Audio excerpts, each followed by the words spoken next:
Bismillahirrahmanirrahim. Caggal fuddoraade inde Allah joom men heewde heeride huttidinde windere juri alama ñaawooje tagore mum kanko mballe kiniɗen en ñaagiima yo teken e portigol e pewgol kono ngol laawol ngol o newɗi e dow annabaaɓe ko aldayi tikkere aldayi majjere amin en jetti ɗo konngol won o wiingol wongol woni kongol woni ko e oɗon woni woodi ko wonna heen nattude ɗum won ittata wonde ko woni ko te tawno kam ko woni adi ko woni ene wona woni joomiraaɗo subhanahu wa taala en juuli e nulaaɗo Allah mo jamɓe kisi ngoni e makko gonɗo woni ruhu goodal woni fittaado goodal goodaali ngoodi e dow goodal hono on gonnuɗo goodaali duumotoɗo haa ñalaamo ñaawooji. Assalamu aleykum wa rahmatullahi taala wa barakatuh ya ihwanul Mbor. On calminaama salminaaɗo islam salminaaɗo enɗam calminaali gilli calminaali hurum calminaali ɗi joomiraaɗo subhanahu wa taala salminno rasulullahi sallllahu alayhi wa sallam tawar wonde nde ko hisnde hakkunde nde ko yurmede wortorde nde ko barkinede sika assalamu aleykum wa rahmatullahi taala wa barakatuh. Caggal salminde e juuraji ko ñaagaɗi yaafuyo koyu ngam ɓamtude ɗo sawtuji men e seeremɓe men e halifaɓe men e jinnaɓe men e mawniraɓe men e miñiraɓe men e gurgulaɓe men e yayiraɓe men haaloɓe pularde mbi so lingu yari karaw yo yettir ɗum lawƴatnoɓe kore wadde ko yettude e yettude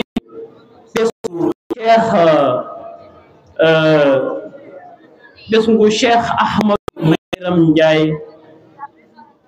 e ardinde salminandu mo gandanaɗa ko kanko subta e nder galle he wona ni ina ɓuri han kadi ne wonɓe e galle he kono noon so tawi ko fottino wali wo Allah raari goto e jiyaɓe Allah o joofi ɗum wonko saabi o joofi ɗum wadde paambe wonko woni e makko woni cheikh Yamara Ndiaye min calminimo min juurimama min calminirimo kadi ɓesngu galle o min juurimo min ñaaguima duwaw kono kadi ko salminde jinnaɗo men tedduɗo mo gandanaɗa ko musidɗo men hande musidɗo men janggo kala ko gonden ene hen wondi e makko ene wondi e hen hande yo janggo woni cheikh Jibril Amel min calminima ceerno min juurimama no feewi kono kadi caggal salminde e juurade ko salminandu al khalifatul am cheikh woli mbo cheikh Ahmadou Ndiaye wo hayartu lobbudu seeremɓe waliyaɓe tikka mo jokatumeji kono min de mi wiyano ɗum cheikh Ilwoli Ndiaye mbiɓe ɗum ko ina woni cheikh Ahmadou Dia ina woni ko ɗon jaafoɗon noon minen komin pulariyankoɓe jojo minen kaala hen yogo yimɓeɓe ɓe pamata no min kaldirta ni kono noon kala ko gandanaɗa famaka eɗen ñaagui jomiraɗo subhanahu wa taala ɗe famminta ɓe pamani ɓe saabi mbiɗen wona ina cheikh Ahmadou Ndiaye ko ina woni cheikh Ahmadou Ndiaye kanko de ari ko tan ko homo woni kalifa hoore makko hewɓe yogo deɓe ɗum ndaari ɓe mbi ko oɗo ma feere jooɗo e jappere he sabu garɗo tawi gandal mawni e dow gandal on woni joom gandal fotani namnede holɗo ƴetti gandal ngal ɗum noon yo Allah tasen e barke cheikh Cheikh Ahmadou Ndiaye yo Allah tasen e cheikh Amadou Bamba Ndiaye mi ummi Tiwawon mbiɗa abbi Kébémer affaire o jengi korimi dañde oto kadine janngumi Fatiha laabi 7 mbimi so tawi ko wiyete ko Cheikh Ilimweli mo Cheikh Ahmadou Ndiaye ina woodi yo Allah fortumi ɗo fotade noon 4 droit mi ɗum oto e jeyade Allah gonɗo e lobbudu woni somi juumani ko kaw Moussa si Samba somi juumani tawa jogoniɗo ɗum walamo ko Dembo Sow wiyete wala andumi ɗum ɗo gondumi e sohnajam mbiɗa abbi Dakar korimi dañde oto han kadi no noddumi kadi Cheikh Ilimweli mo Cheikh Amadou Ndiaye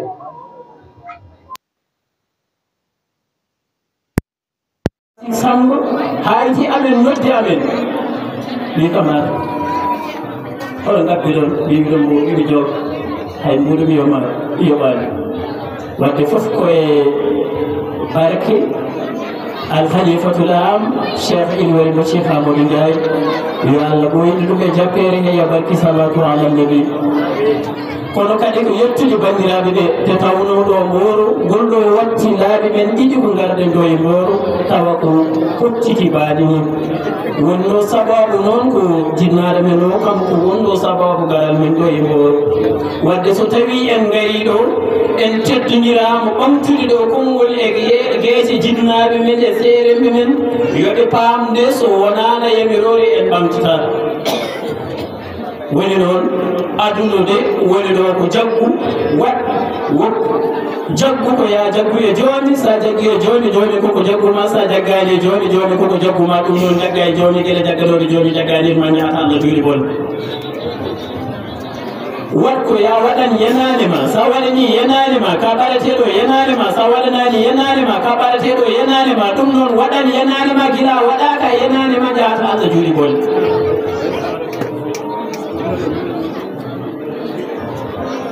woppu ko ya woppu aduna sa woppi aduna o koko woppuma sa woppani aduna o koko woppuma ɗum noon woppa aduna gila aduna woppani o jaata Allah juuɗi gole ɗum ɗo tan woni jaggu wadde ko haaldeteɗo fof Allah haaldi ko e joom gaali hisnidi kono kagaro kam Allah haaldani e makko ɗum noon wadde bandiraɓe musidɓe teddude ko yettude dengagal ɓiɓɓe gendiyankoɓe dariɓe ngam wadde défendre diine islam o e ngam wadde défendre leñol ngol han kadi nde jaam wonata e leydi Sénégal en ñaaguima ceerno ɓe waɗata duwaw e leydi Sénégal nde ɓe ɓeydata duwawuji mabɓe te tawno leydi ndi ina hatijine no feewi e duwawuji seeremɓe ɓe hande ɓe cuusa haalde seeremɓe ɓe jii kono ɓe kaalani holko saabi ɓe kaalani beela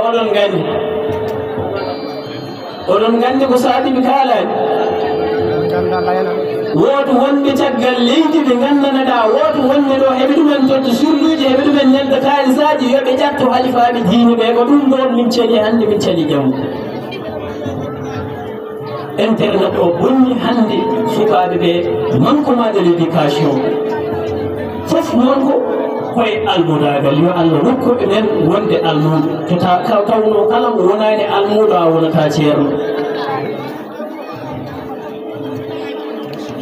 kala mo wonani almudo a wonata ceerno te tawno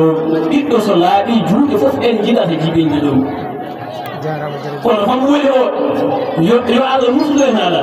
moƴƴani wadde bandiraɓe musidɓe tedduɓe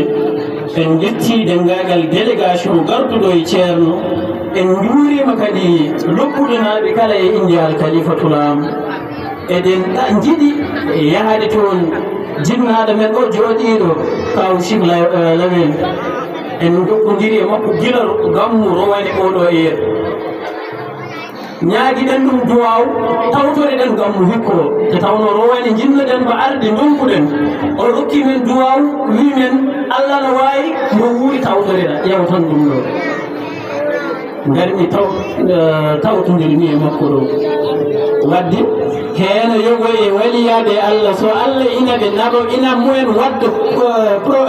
score mo gandanɗa ɓe cuuɗoto e nder maɓɓe ɓen ɓe jiitaki yitere wawaɓe yiide kamɓe gondata e ɓen ɗon heɓe ndenoto ɗumen kamɓe heɓe gandi ko kalenmi ko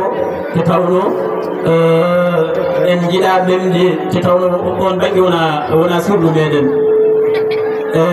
cheikh Yamara Ndiaye koye ma min garata hanki jammu min kaldi téléphone woni sababu o ko musidɗo men kaw Yero Gueye nana jooɗi kanko rokkimi tonggode makko de min kaldi téléphone o wi kam ko bisimilla ma o rokkimi duwa wi kam inchallah ma tawtore billahi lazi la ilaha illa huwa koni o wi kam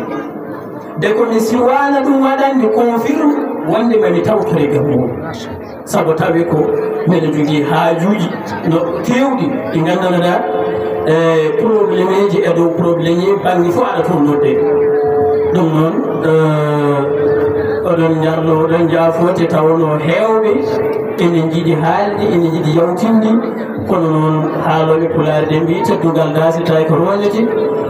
ɗum noon sa waɗi aduna puccu aɗa jartina mbattinta ko ladde no doñorgal aduna wona jinni kono ene tan tagaɗo ala ko heddi o aduna ko wona beɗoji guite aade en kala puccini koye dañal hol ganduɗo sirɗu dañal ratoynoɓe gande mbattini ko ɓanni. Assalamu aleykum wa rahmatullahi taala wa barakatuh.